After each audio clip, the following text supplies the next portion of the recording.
There is a video that I want us to watch, guys. The 7 levels of Destiny 2 raid bosses made by Abaddon. I actually saved this for you guys. I hope it's good. Level 1. These raid bosses are the bottom of the barrel, as they either have absolutely no paracausal ability or no extraordinary power. Paracausality refers to forces in the Destiny universe that act outside of conventional laws of cause and effect. We mainly see this in the forces of light and darkness, 2 paracausal forces that manifest in elemental forms. But in this level, these bosses are either carried by other factors, or simply just big versions of common enemies. Valkaor is our first boss at this level. Arguably the weakest raid boss we've ever faced, Valkaor was the de facto leader of the Red Legion following the death of Dominus Gaul. Months after Gaul's death, Kaor invaded the Leviathan, causing Callus to task us with murdering him. What makes Valkaor so weak is his rank. He is a Val, the second lowest commanding rank in the Cabal military, only above the role of Brachus. This is not to be mistaken with a Valus, the third highest rank in the military, only beneath Primus and Dominus. These ranks are given to Cabal based on their military prowess and leadership. What makes Valkaor so inferior is that we faced much stronger Cabal in places like strikes, which are not as dangerous as raids. For example, within our first few months of being risen, we defeated Valus Ta'ark.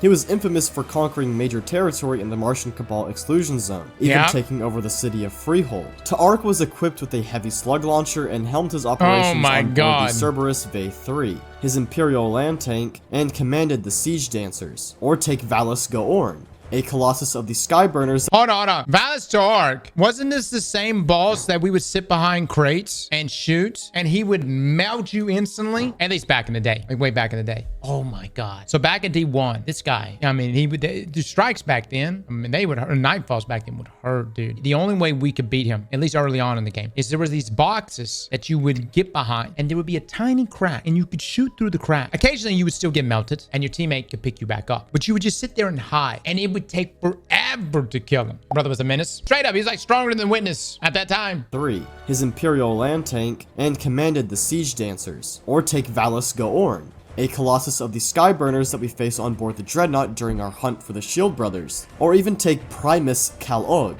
a higher rank than Valus, who we fought in the Conflux Law Sector during the Red War. What makes this funny is that Primus Calog, or another Primus or Valus, would have become the leader of the Red Legion instead of Valkaor. But because of the seemingly lack of Primuses or Valuses thanks to Guardian operations, the next best option in line for leadership was Valkaor. Valkaor is really just a giant incendiary, and his death pretty much broke the Red Legion. Insurrection Prime, Kale's Scourge, is another boss in this level. The Insurrection Prime was a Prime Servitor rebuilt into a giant brig by the Kale's Scourge, a group of anarchist fallen who desire chaos and raided various Black Armory vaults in search of their power. The Insurrection Prime was created by civics, lost to none, and served as a symbol for the Kale's Scourge's desire to abandon Elixni culture and tradition in favor of pure anarchy. This was the first brig, and utilized Black Armory weapons found in the Batsta district. Its most powerful capability, the white mechanic of turbulent detonation, is a nuclear weapon that could wipe out the entire last city given the close proximity to the city during the raid. While the Insurrection Prime was a threat, it did not wield any paracausal power. It was just a large brig, weaponized by the powers of the Black Armory. Argos, planetary core, was a huge Vex Hydra that was sucked up by the Leviathan during its consumption of Nessus. Argos is the largest Hydra we faced, but does not wield any weapons or have any abilities outside of the Vex Hydra Ordinary. It's the core of a planet, but again, doesn't wield anything paracausal or special. I know everybody kind of memed on this. What was it called? A raid lair? I fucking loved this encounter though. I loved it, you know. No, it wasn't as long as like normal raids, but I thought this encounter was so cool, dude. And like the different level changes and stuff. And compared to the other raid bosses we faced, it's nothing too out of the ordinary. One interesting fact is that Argos and the other main boss of the Curse of Osiris expansion, Panoptes, are named after Argos Panoptes of Greek mythology. Wow. Argos Panoptes was a many-eyed giant, serving the goddess Hera as a watchman. He was known for his vigilance, always having a constant watch. He was eventually slayed by Hermes, and his eyes were taken and woven into a peacock's tail to honor him. We see this idea present in Argos' design, as his head features many eyes, watchful like the Argos of Greek mythology. Tanax the Abomination is another boss in this level. He's one of the most infamous Elixni, but not because of his might. He's one of the most memed characters in the Destiny universe. Taniks once belonged to a house, but murdered his Kel and from then on refused to prove loyalty to any house, becoming a mercenary among the fallen. He modeled himself after Aztecross, Baron of Shanks, who extended his lifespan through cybernetics, and he followed, becoming a cyborg himself. While Taniks has proved to be a threat, having murdered many Guardians, such as former Hunter Vanguard and Albrask, he's been killed just as many times, and sometimes not even by our hands. Cade 6 killed Taniks 3 different times. Our Guardian killed him a 4th time, and a 5th time when he was enhanced by Siva. We killed him a 6th time during the Deepstone Crypt, where we faced him as a raid boss. Aramis and her House Salvation rebuilt Taniks in the Deepstone Crypt, where we would find him and Atrax 1. We fought against Taniks and the House Salvation on board the Morning Star, and he attempted to take the space station down with premature nuclear cores. The Morning Star would crash into the— What's the lore reason why we just cannot keep this fucker dead? Taniks forever. Son of a bitch just won't go away. He's fueled by hatred. Bungie! the surface of Europa, and Taniks was caught in the debris. Among the rubble, Taniks fused his body onto a heavy shank, wielding nukes that threaten Europa. There's evidence that Taniks may still be alive, as he laughs at us after we slay him. Taniks was once a threat to Guardians, but still did not possess any paracausal power. Considering how many times he's also died, Taniks stays in level 1. Callus is another boss I'll place in this level. It's important to consider that the Callus we face in the Leviathan raid is not the same Callus we face in Nightfall, as the Callus in the Leviathan is a robot and he gained transformation into a disciple much later. Robo Callus is the Callus that we're judging in this level. Robot Callus does not wield any weapons or abilities outside of the ordinary for a non-paracausal entity such as himself. The main debacle with him comes in his Scion Counselors, who tap into the psychic abilities of the mind. They conjure mental projections. In this case, by connecting with Callus, they were able to send us into a nightmare realm with a— Dude, man, this was also a very fun encounter as well. Like, I would take the Leviathan raid back, man. I would take it back. Love-hate relationship here. I miss these raids. Yeah. Like, I just wish that Destiny had everything in it chronologically, and that a new player could go through the experience of jumping into the Red War campaign, working their way up to eventually take on this raid. And, you know, like, you saw, like, the features here in Heresy where they added the dungeon tips, where they show you, like, how to do the different dungeon encounters. Every old raid should just get those same tips put in, those same tool tips, and then any new player that comes into the game could hit those to play them, and then there's just like this seamless, essentially experiencing exactly what we experience in the chronological order that we experienced it. That would make D2 superior again. Giant Callus head that fired projectiles at our Guardian. It's hard to judge psionic powers, but given the sheer strength of this individual, Robot Callus, I think it lands him in this level. Vosik the Archpriest was the second in command of the Siva Devil Splicers, second to only Axis. While he was enhanced by Siva, he did not attain apotheosis, an ascension to godhood, in the way Axis did. He had the technology and prowess to maintain a body for Axis, but beyond that, did not wield much power. Atrax 1 also— Bungie, just do it, man. Just do it! Find a way to put everything we've ever experienced into one fucking game. Wrath should be in this game. Oh, it's a great raid. You guys, my Destiny 2 only players, you would love this raid. I think we only haven't gotten this yet because it's mechanically heavy. What? You talking about the raid? It's not any more mechanically heavy than our other raids. What do you mean? I'm gonna be honest, I think actually Wrath is pretty straightforward. Everyone always kind of looked at Wrath as being like a very action-packed kind of raid. It's really only the final encounter. But even that, the mechanics for that were still very action-packed. Siege Engine was one of my favorite encounters, yeah. Maintain a body for Axis, but beyond that, did not wield much power. Atrax 1 also goes in this level. She was a fallen Baroness of House Salvation alongside Cretus, Phylax, and Praxis. During the Beyond Light campaign, Aramis sent Atrax into the Deepstone Crypt, where she transferred her consciousness into an Elixni exomind, becoming a fallen exo. This allowed her to duplicate herself and utilize the extinction protocol of the Morning Star. But like the others in this level, she displays no paracausal power and has equal amounts of strength to the other fallen baronesses that were defeated during the campaign. Her only advantage over them is her power to duplicate herself. But what a great encounter. Can we just acknowledge, like, the Deepstone Crypt? In my opinion, this is the best encounter of Deepstone. Beyond that, she's really just an Elixni. I'm going to put the 3 bosses of the Desert Perpetual in the this level: Iatros, Epoptes, and Agrarios. They are similar to Argos in the way they are just big versions of standard Vex, but the main difference is that they are of the Nessian Schism, under the command of Maya's Echo, a paracausal artifact of light and darkness. It's hard to tell the extent of paracausal effects the Echo has on the Vex. We know that the Vex of the Nessian Schism contain individual minds, and that they are echo-crafted. They also possess modified shielding and an anti-paracausal barrier, but we don't see any out-of-the-ordinary paracausal abilities in these Vex. It's also important to remember that these Vex are weakened by the dark matter of Kepler. Dark matter is very harmful to Vex biology. Iatros was even studying ways to neutralize dark matter by experimenting on itself. Other bosses that I think go in this level are the Siege Engine, unless it's considered a raid boss, and the Ablazed Glory. The bosses in this level are just not comparable to the ones we'll see later on. Level 2. Raid bosses in this tier are influenced by some paracausality or other outside powers that elevate their existence, like Galran, the Sorrow Bearer. Galran was a shadow of Calus's loyalists, born to bear the crown of sorrow, a powerful hive artifact. He was bred to be strong-willed to handle the crown, but unbeknownst to Calus, the crown was a trick set by Savathun. She wanted Calus to bear the crown of sorrow, which would drive him insane, but instead that burden was placed on Galran. This drove Galran to madness, who took to the lowest levels of the menagerie of the Leviathan, becoming a conduit for Savathun. This is where Galran gains an edge over the— A side effect of watching this video so far is sadness. I do apologize. Many of you are probably saying to yourself, what are these amazing looking encounters? I'm sorry.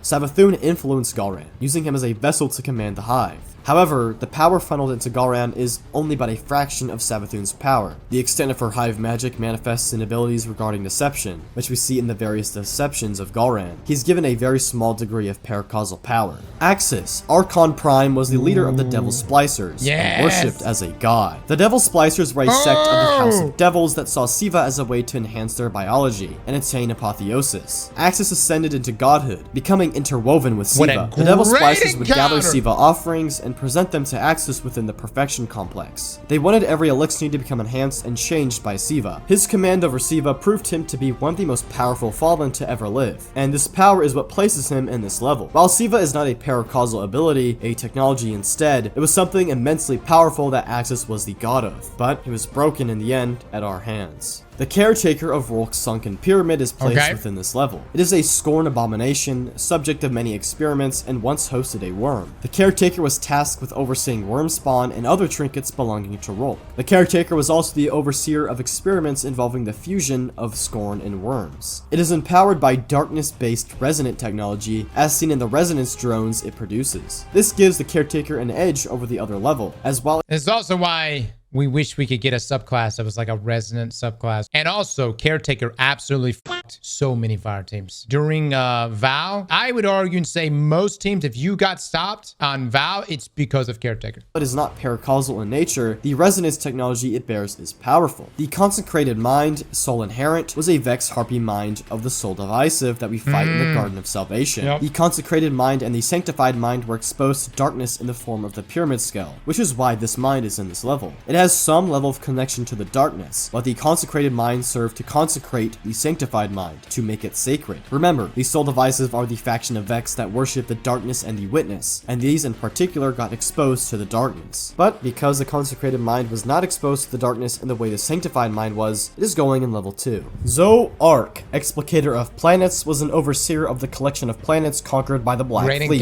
His job was to explicate or analyze the planets, looking for possible disciples in the Veil. On a personal level, he searched for planets once belonging to the Cabal Empire. He has enhanced resonance and light technology, but it's important to remember that he did not control the planets, nor was the one to conquer them. His job was to watch over them and keep us away, and he didn't do the best job. Nezarek even comments on this, calling him a useless sack of meat. Level 3. The bosses in level 3 are here for either having paracausal abilities or exhibiting powerful feats. The Herald of Finality is a taken captain that we face in Salvation's Edge. This is the first boss we fight in the raid, the only other being the Witness, and I think that detail is very important. This boss is Taken, giving it intrinsic paracausal abilities, and it also fights us with resonance attacks. The Herald of Finality is who the witness chose to stall us before we could get deeper into— Dude, this one day one, I remember because I was just getting melted by everything. And like right out the gates, like even like the little Taken minor enemies in the back would immediately fuck us up. And I remember looking at this encounter, we finally make it to damage phase. We immediately get shit on by the boss. It was one of those encounters where I was like, brother, I don't know if we're gonna be able to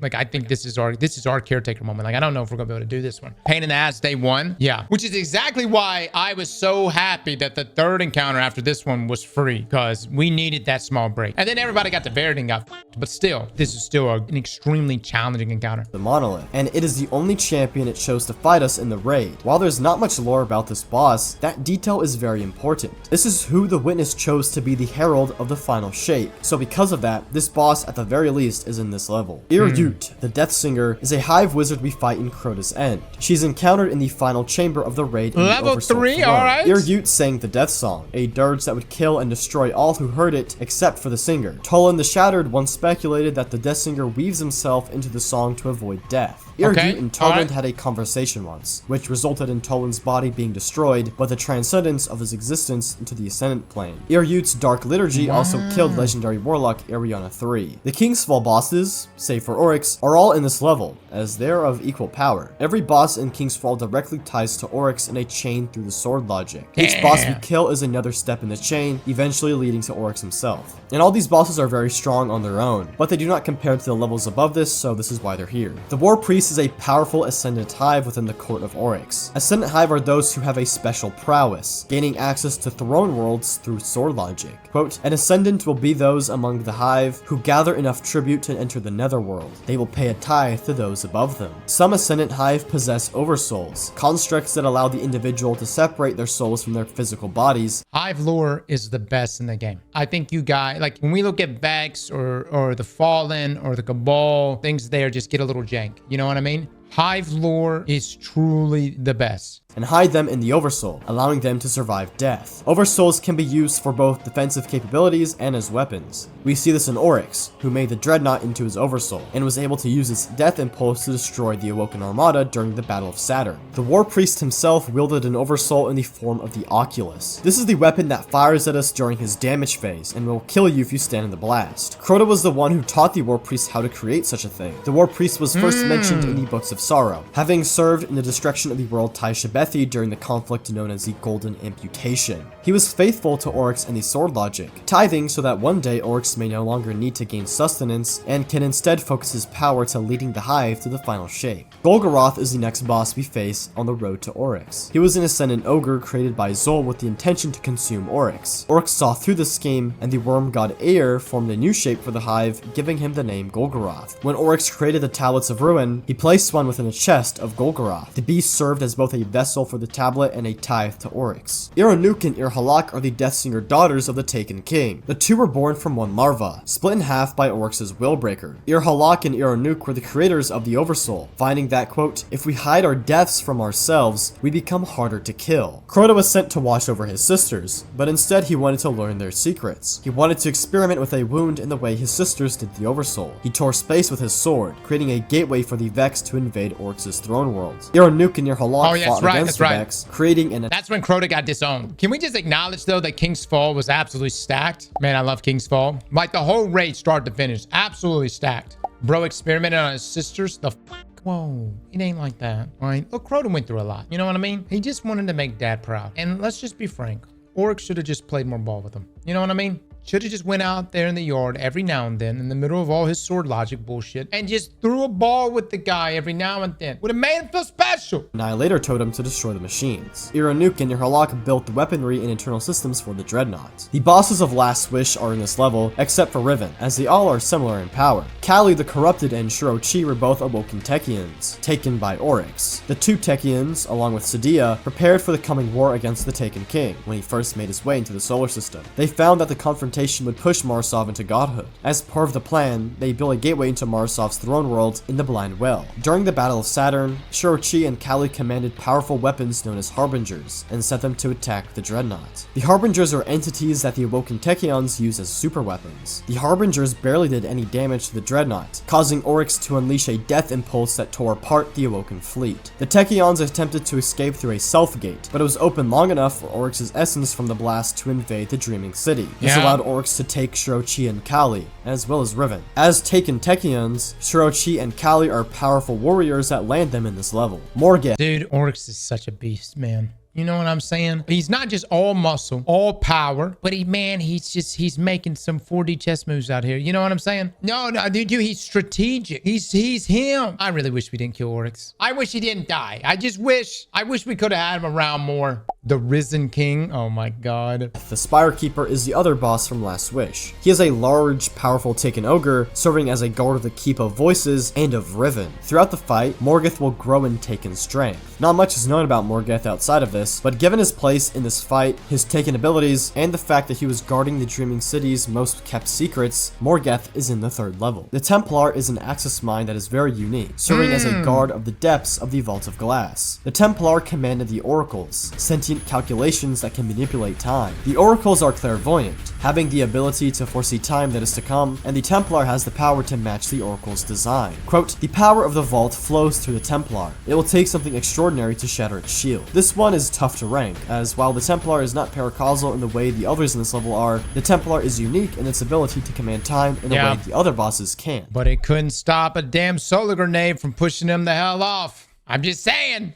Wasn't that good? In a way the other bosses can't. Level 4. Level 4 is defined by bosses who are immensely powerful, proving to be formidable challenges for Guardians. The Sanctified Mind, Soul Inherent, and final boss of the Garden of Salvation. Like the Consecrated Mind, the Sanctified Mind was exposed to the Pyramid Scale of the Black Garden, leading to mutation and corruption through the influence of the darkness. This exposure and connection to darkness makes the Sanctified Mind pretty powerful, all things considered. Koragos, the world line of the Nessian Schism. Koragos is a massive harpy and the final boss of the Desert Perpetual. This Vex Mind was formed within the heart of the singularity of Kepler, deep in the 9 space of the unknown periphery. Koragos was tasked with digitizing the 9 space into the Vex network. I think Koragos deserves to be placed in this level due to its abilities as a world line. In physics, a world line is the path traced by an object in 4th dimensional space. He was a commander of time, and worked in the 4th dimension in ways that are hard to comprehend at this point. We see this in the epic raid, when Koragos becomes fractured in time. During this fight with Koragos, world lines will fracture around your guardian as Koragos returns to the experiment's induction. In other words, sending you back to the past, before the encounter began. This ability to send you up and down the world line makes Koragos a formidable opponent. However, this was ultimately Koragos' downfall, as the knowledge we learned by traveling the world line leads to its destruction. And we got to re-rally every single time. Any boss, I don't care if you're the witness, if you let us re-rally between every single damage phase, we're gonna beat that ass. We're gonna beat that ass every single time. God Knight, Light Destroyer, Eater of Hope, Crota, son of Oryx. Crota is one of the most powerful hive to ever live, slaughtering hundreds of guardians in his lifetime. When Oryx came to stop the Vex invasion of his throne world, he tossed Crota through the portal as punishment, declaring that he may either die or come home glorified. After fighting through history, he and his spawn eventually arrived on Earth's moon, hollowing out the underground, laying dormant until the City Age. During the City Age, Crota launched an attack on Earth, the Battle of Burning Lake. This was the first appearance of the hive since the collapse, and humanity impulsively launched a counterattack on the moon. This event was known as the Great Disaster. The Vanguard and thousands of Guardians invaded the moon, and Crota arose from his abyss. Each swing of his sword cracked the moon's surface, countless dying to his blade. He murdered Gunvor, the Dawncaller, and members of the First Pillar Order. He murdered the legendary Titan Wei Ning. He brutally murdered a Guardian with a knife hammered out of his own ghost. Crota's sword, the Sword of Crota, was said to be, quote, so dark it drained whatever light it touched. This alongside Hold on. He did what with someone's ghost? Members of the First Pillar Order. He murdered the legendary Titan Wei Ning. He brutally murdered a Guardian with a knife hammered out of his own ghost. He killed a Guardian with his own ghost? Damn, I didn't know all that. Holy shit. That's just dark. That's just dark, man. Sword, the Sword of Crota, was said to be, quote, so dark it drained whatever light it touched. This, alongside his powerful Oversoul, proved his immense paracausal strength and proficiency. Atheon times Conflux was the overseer of the Vault of Glass. Atheon is responsible for bringing the calculations of the Vault of Glass into existence. It commands the Vex present in the Vault of Glass in addition to the Oracle's, the sentient calculations. Atheon gains much of its power over its control of the time streams. It has the ability to send guardians into the past and future at its own volition, and the power to erase them from time and history. Quote, we are ill-equipped to understand an entity that defies simple causality. Atheon waits in the Vault of Glass. Just as Atheon sidesteps past and future, it is impossible to say whether Atheon created the Vault of Glass or if the Vault created Atheon. Causal pathways converge on Atheon from every axis in the space-time bulk. There was once a fire team that invaded the Vault of Glass, but we only know of 3 Guardians, Kaber, Pahanin, and Pradith. It is speculated that the remaining 3 were erased from time, the knowledge of their existence forgotten. This is why Atheon is so powerful. It has a command over time that we don't see anywhere else. Level 5. It's here that the raid bosses easily outclass the previous ones. They are so powerful and strong that the others before them just cannot compare, and there are only 2 that belong in this level. The Dreamer, the last Ahamkara, Riven of 1,000 voices. Yes. Riven was thought to be the last Ahamkara before we discovered her clutch of eggs. Riven played an integral role in the creation of the Dreaming City, as her wish magic allowed her to construct the city in Mara's throne world. Her wish magic is very dangerous, since deals with Ahamkara always come with a Faustian bargain. There's always a price to pay when you make a wish, something for the Ahamkara to twist. This is what makes the Ahamkara so threatening. The Great Ahamkara Hunt was fought for this reason. The Vanguard saw them as conniving forces causing more harm than good. When Oryx entered the Dreaming City, well, yeah, and the 9 were involved too. I don't really know, like, how much were we influenced by the 9 in the slaying of the Ahamkara?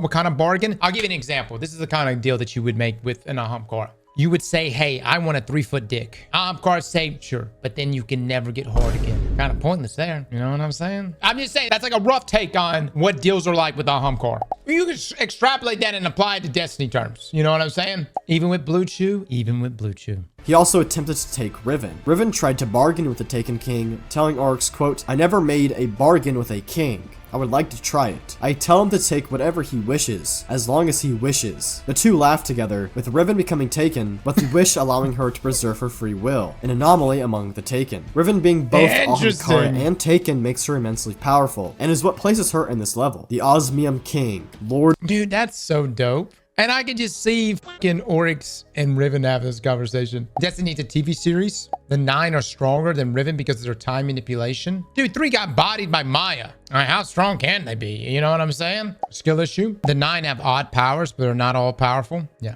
But Maya has plot armor. Oh, yeah, that's true. And Taken makes her immensely powerful, and is what places her in this level. The Osmium King, Lord of Shapes, God King of the Hive. Oryx, the Taken King. Oryx is one of the most powerful characters in all of the Destiny universe. He, alongside his sisters, were reborn in darkness through the Dark Pact with the Worm Gods, which elevated the 3 to godhood. Oryx was a devout follower of the Sword Logic, the philosophy that defined the Hive and gave them strength. So many tithe to Oryx, fueling his power through sword logic. His most impressive display of power was in his battle with Akka, the worm god of secret. What are you doing? What are you doing? Come, child. Learn peak cinema. All right, let me back this up real quick. So many tithe to Oryx, fueling his power through sword logic. His most impressive display of power was in his battle with Akka, the worm god of secrets. Fueled by power he gained from temporarily slaying his sisters, Oryx defeated Akka and stole its ability to call upon the deep, carving the tablets of ruin and gaining the power to take. This strength gave Oryx the ability to conquer hundreds of worlds, destroying countless civilizations and slaying thousands of individuals.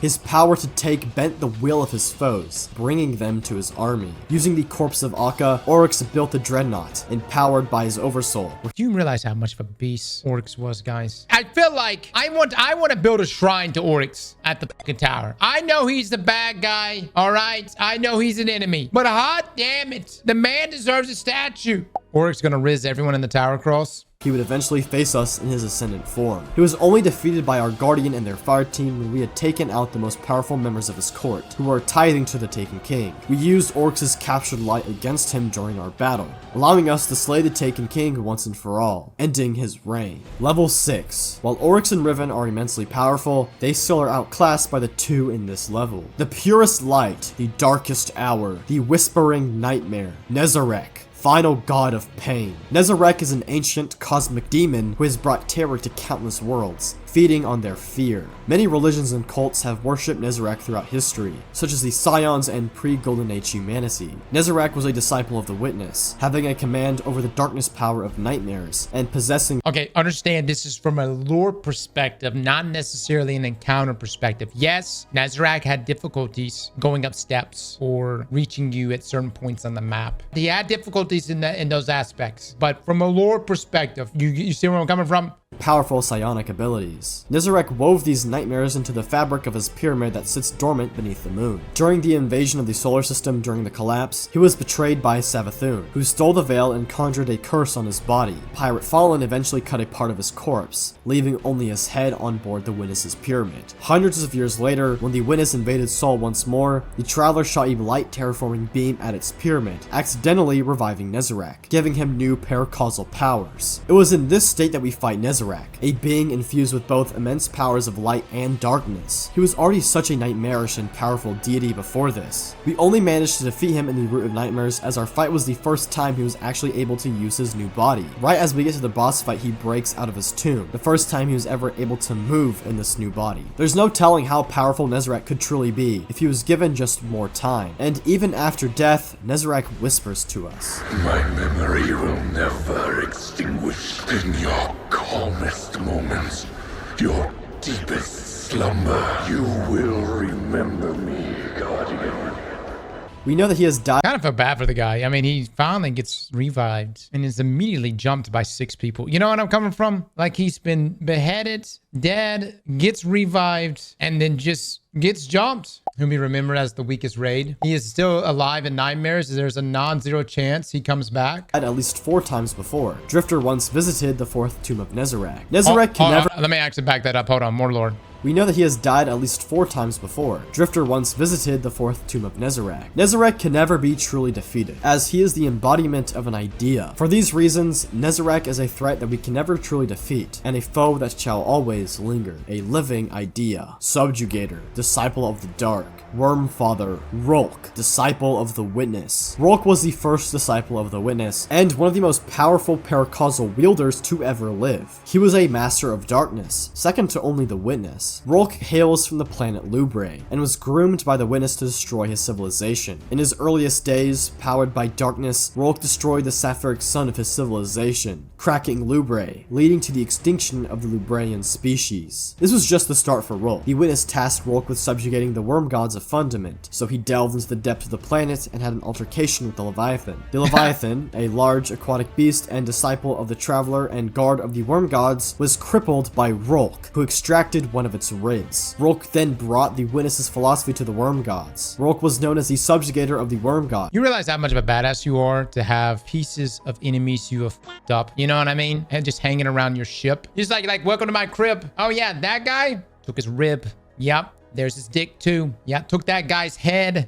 For he sparked a trade with Zeta, mother of the worms. The deal was external servitude in exchange for the survival of her children, and Rolk forced her to power the Upended. The Upended was Rolk's super weapon that he used to Let me back that up. You need to take this in right now, guys. by Rolk, who extracted one of its ribs. Rolk then brought the Witness's philosophy to the worm gods. Rolk was known as the subjugator of the worm gods, for he sparked a trade with Zeta, mother of the worms. The deal was external servitude in exchange for the survival of her children, and Rolk forced her to power the Upended. You realize how dark that shit is? In order to save her children, Rolk turned her into a generator. That's fucking crazy. You can think back to when we were making these discoveries back during Witch Queen. It was crazy, man. Ended was Rourke's super weapon that he used to obliterate entire planets. We really shouldn't even have won our battle with Rourke. It took the combined powers of both light and darkness to defeat him, but he only lost because of his own arrogance. He did not take the fight seriously, viewing us as playthings, and only realized in his final stand that we were true threats. If he was not so arrogant, we would have lost to the Disciple. Level 7. The Black Edge. The Voice in the Darkness. The First Knife. The Witness. The Witness is by far the most powerful threat we've ever faced, and a raid boss that deserves a level all to itself, an entity formed by the consciousness of an entire civilization. The Witness destroyed thousands of societies and worlds in the name of salvation and to further the final shape, the calcification of the universe. It almost brought humanity to extinction with a collapse, and was close to enacting the final shape back then, only prevented by the deceptions of Savathun. The Witness carries immense power. It murdered Guardians with a simple flick of its wrist. It subjugated the Traveler, rooting itself within its light. The Witness was so close to enacting the final shape on so many different occasions. The Traveler just continued to fight back, stalling it, but the final shape was almost within its grasp, and we see this in the beginning of the final shape, as it was about to finalize the last city. We faced the Witness on 3 separate occasions. In Iconoclasm, we can do no physical damage to the Witness. The only pain that we can inflict upon it is within its consciousness, by destroying its dissenting voices. This led to the Witness transforming itself into a giant creature that we then face in Salvation's Edge, when it's rooted itself so deeply into the Traveler. Throughout the raid, it is mere moments away from enacting the final shape. Wiping in the raid means that the final shape can no longer be stalled and it becomes enacted. We don't even kill the Witness in Salvation's Edge. We only cut the root and connection it has to the Traveler and wound it. This forced the Witness to retreat to regain its power, and in this moment of weakness, we were able to spring an attack. 12 Guardians and Ghosts, all channeling the Traveler's light, tore apart the Witness. This battle wasn't easy, and it took so much to defeat the Witness, a demonstration of how powerful this entity truly was. Dude, seeing this all play back, guys, I don't know, man. I don't know if we will ever experience that level ever again. And it's not, you know, I mean, like, I'm happy we experienced it. It's just crazy. Like, in the middle of all this going on, I remember we've been up for 40 hours. We finally killed the Witness in the raid, and we dragged our asses into Excision. We were just exhausted, man. But I was like, dude, I was really just trying to take mental notes. Like, I was trying to just remember this. I was like, I need to remember this. I need to remember, because I just don't know if we will ever come back to this ever again. You know what I mean? It was, in fact, the final shape of Destiny. That, as we say, Bungie is. Final shape was incredible. Final shape was incredible. Look, like, as I was saying, like, Bungie themselves have set standards. You know what I mean? Like, we know what we want from Bungie. Bungie knows what we want. So the problem with final shape is no matter how well it did, no matter the reviews came in, y'all remember the Metacritic scores were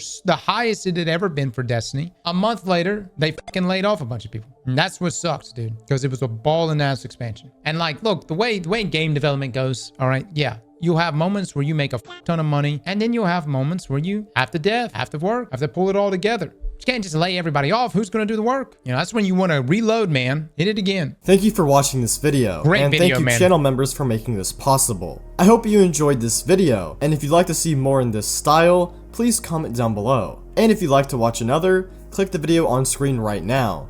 No, this was a great video, man. Love the layout of this. Is it Abaddon? This was a fantastic watch. I just love the lore. Again, we judge things based on how the encounter was, but actually just getting the lore rankings here of each one of these bosses was really nice to hear. Desi lore is really good. Yeah, Nazareth was, I don't know, man. That one was a bit of a letdown, but also just so much of Neomuna was a letdown. There are 2 things that really kind of let me down in the Light and Darkness saga. Number 1, Neomuna was not full of a bunch of inhabitants. It wasn't really what I thought we were about to experience. Like, I was expecting to experience this super futuristic world with civilization. And then number 2, the pyramid ships all being empty. That one really, I was just like, okay. At one time, I thought we were going to be fighting against, like, I don't know, 12 disciples of the Witness. You know what I'm saying? And like, each one of the pyramids housed a disciple and the army that was tied to that disciple. I didn't like that Callus became a disciple. They was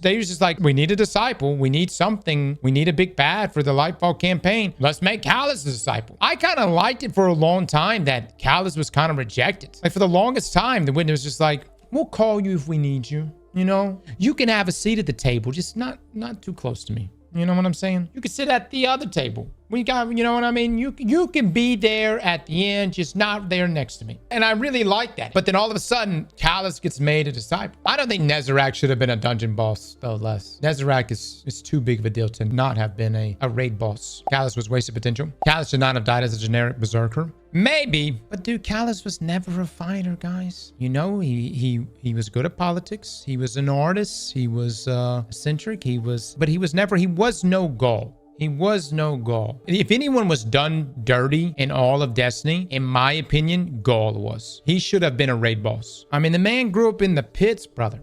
He was a fighter. He was like Destiny's Bane. Yeah. Anyways, there's a great ranking list, though. I don't know. Who was y'all's favorite boss? In all of Destiny, which was the boss that stood out to you guys the most? Wow, everyone's saying Rourke right now. Can we get a poll on this? Out of Rourke, Oryx, Riven, The Witness, and who do we want to be our fifth? I guess Nezarec. I guess you can throw Nezarec up there. Rogue was genuinely a surprise of a boss encounter. He was. Don't know why he didn't take us seriously. Like, jeez, man. I mean, like, you just having fun? Isn't Xivu alive? Yeah. No, Xivu and Savathun is alive. And they're both equally pissed off at us. Now, granted, Xivu lost her throne world. I really don't know how we're going to handle that situation. I have no idea. Savathun needs to chill the fuck out. No, we should have chilled the fuck out. You know, we should have chilled the fuck out. Savathun literally told us, listen, I was an ally to you. I helped you take out the witness. I saved your ass multiple times, and she was right. Savathun did save all of humanity multiple times. And all she asked was for us to simply fuck off. She said, let me handle my brother. And what did we do? We killed him twice. That's what we fucking did. That's what we fucking did. The one thing that she asked for, we decided we killed him fucking twice. Right in front of her too. She did not account for Xivu. I just think we should have just let them handle it. You know what I'm coming from? We don't kill the witness at that point. We don't whoop that ass before. Oh, which is your favorite? Oryx has won with a whopping 51%. Wow. Rourke at 40%. Riven at 5%. Witness at 3%. Nezarec at 2%. Wow. So Oryx is the number one. All right. Oryx's voice was genuinely amazing. Yeah. If we let him did, what does that say about us? We can't even finish the job. Oh my God. Come on. Oryx, look. I was really hoping Oryx would teach us how to take. Look. You guys are willing to go through that Mr. Miyagi training exercise with Osiris back in Lightfall, but you're not willing to go through an actual, truly Guardian evolution with Oryx of all people to learn how to take. I would literally kill Osiris to have that experience with Oryx. In front of Saint 14. I would kill him, res him, and kill him again, and then leave to go train with Oryx. This guy would have gotten corrupted by stasis. True Darkness arc. Asa and Sloan are still here. Yeah, dude, it's like that whole thing has been put on pause. It's like everything in Heresy has been put on pause, and there was so much good stuff from that. But now we're in the 9 saga. Oh yeah, the 8, excuse me. It's still called the 9 saga, right? No, this is a great video, man. Slap that like button like your mama told you right.